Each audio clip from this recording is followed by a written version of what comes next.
Continuando con la unidad 3, compensación total, veremos el día de hoy el tema 3.2, métodos de evaluación, correspondiente al curso de gestión de las compensaciones de la maestría en recursos humanos y gestión organizacional. El primer método de evaluación que vamos a revisar es el denominado ranking o comparación de puestos.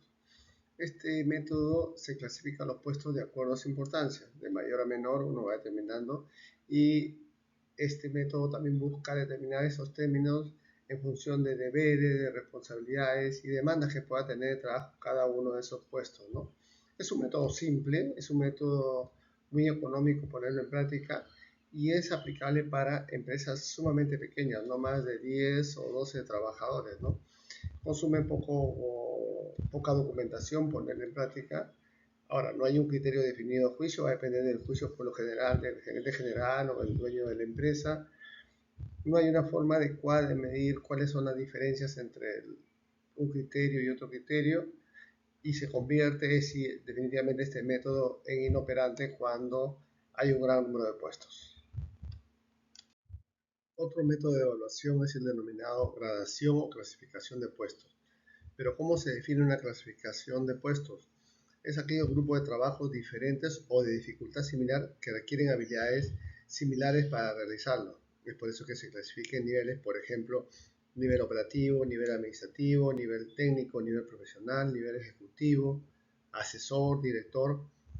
Pero ¿cómo hacemos esto? Lo primero que se tiene que hacer es formar un comité evaluador que es el que se encarga de definir el número de niveles, cuántos niveles vamos a tener, las categorías que comprende en base a toda la estructura de la organización, ¿no?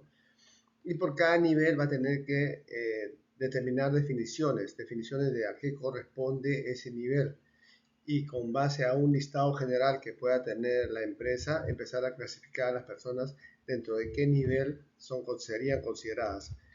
Este método es fácil de entender y fácil de operar, es económico en su utilidad para organizaciones pequeñas, no tan pequeñas como el anterior método, pero sí para organizaciones pequeñas, no para empresas muy grandes, y la agrupación de estos puestos en clases o grados ayuda mucho a determinar una mejor remuneración para los trabajadores de una empresa.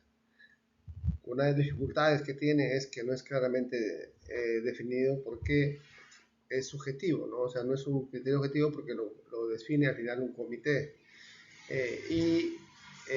Cuando ya empezamos a ver trabajos más complejos o con mayores actividades, ya se complica este método de clasificación de puestos, pero sí es importante para ser usado en entidades que son pequeñas. Otro método de evaluación es el denominado evaluación de puestos por puntos.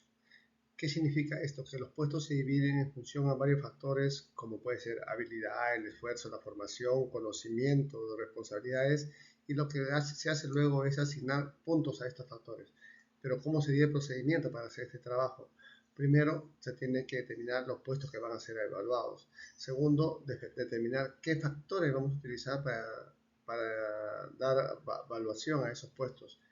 Tercero, definir esos factores. Es importante definir cada uno de esos factores, determinar los grados de cada factor, es decir, cuál es la importancia que tiene cada factor y qué valores en puestos que se asignan tendrán dependiendo de una progresión aritmética, progresión geométrica y los valores monetarios que se asignarán a cada uno de estos puntos. Entonces es importante darse cuenta que en este método de evaluación de puestos por puntos es tener los puestos, tener los factores claramente definidos, definir esos factores, porque eso sí es importante, y determinar cuál es el grado de importancia de cada factor.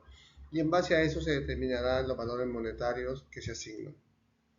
Pero este método también, o el anteriores, tiene ventajas y tiene desventajas. Una de las ventajas es que es un método muy completo y exacto, ¿no? No puede ser manipulado fácilmente porque ya hemos asignado factores, hemos asignado una métrica para el cálculo, puede durar mucho tiempo, ¿no? Y los puestos pueden ser colocados fácilmente en cada una de las categorías que se determine. ¿Cuál es una de las desventajas? Es que requiere mucho tiempo, ¿no? Requiere tiempo para realizarlo, es costoso porque es un trabajo complejo Es difícil de entender para las personas que no están familiarizadas con este tipo de evaluación y se requiere mucho trabajo de oficina, es decir, reuniones constantes para analizar, evaluar puestos, establecer escalas. Es un trabajo más minucioso, pero es importante, ¿no? Si las empresas un poco más grandes deberían apuntar como mínimo a una evaluación de puestos por puntos. El otro método denominado comparación de factores. Este método califica los puestos mediante la comparación de ellos y analiza aquellos puestos que puedan ser comparables. Básicamente es una combinación del método de clasificación y el de evaluación por puntos. Pero ¿cuál es el procedimiento de este método? Primero, los, tenemos que determinar los puestos claves o de referencia, ¿no? Y estos van a ser nuestros puestos estándar. Después, los factores comunes a esos puestos se identifican y se seleccionan y se diseñan, tratamos de diseñarlos con mayor precisión posible, ¿no?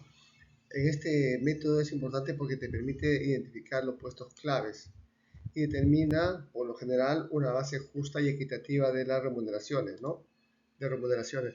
Y ese factor es sumamente importante porque nos permite decir lo de tener sueldos justos, ¿no? ¿Cuáles son las ventajas de este método de comparación de factores? Es que es un método realista y cuantitativo en la evaluación de puestos. El método es flexible, puede cambiarse constantemente, no hay un límite superior, un límite inferior, sino se va adaptando a las distintas posiciones del mercado. Como se habla siempre de un número limitado de factores, no son muchos, pueden ser 5, 6, 7 factores, asegura menos posibilidad de que exista una superposición cuando se empiezan a ponderar estos factores, ¿no? Y una de las ventajas es que requiere mucho tiempo y es muy costoso y estos muchas veces cuando utilizamos 5 o 6 factores, quizás dependiendo de la magnitud de la empresa no pueda ser apropiado, pero es fácilmente adaptable a cualquier empresa y uno puede determinar cuántos factores va a utilizar, puede determinar de tal manera que hacerlo realista permita comparar y que este método es muy flexible que permite estar trabajando constantemente. Pero esa flexibilidad también nos lleva a poder hacer los cambios, pero a un costo elevado, ¿no? Un costo elevado para las organizaciones. Por lo general este método es recomendado para aquellas corporaciones ya maduras y que tienen una gran cantidad de trabajadores. Como conclusión de esta parte podemos determinar primero que cada método de evaluación de puestos tiene sus ventajas y desventajas y va a depender de la organización en la que se va a ejecutar, sea grande, sea pequeña o sea multinacional. Todo método, debe quedar claro que todo método lo que busca es contar con remuneraciones justas y que estén de acuerdo al mercado. Y lo principal, antes de usar uno de los métodos, es definir claramente cada uno de los puestos que vamos a identificar en una compañía, en una empresa.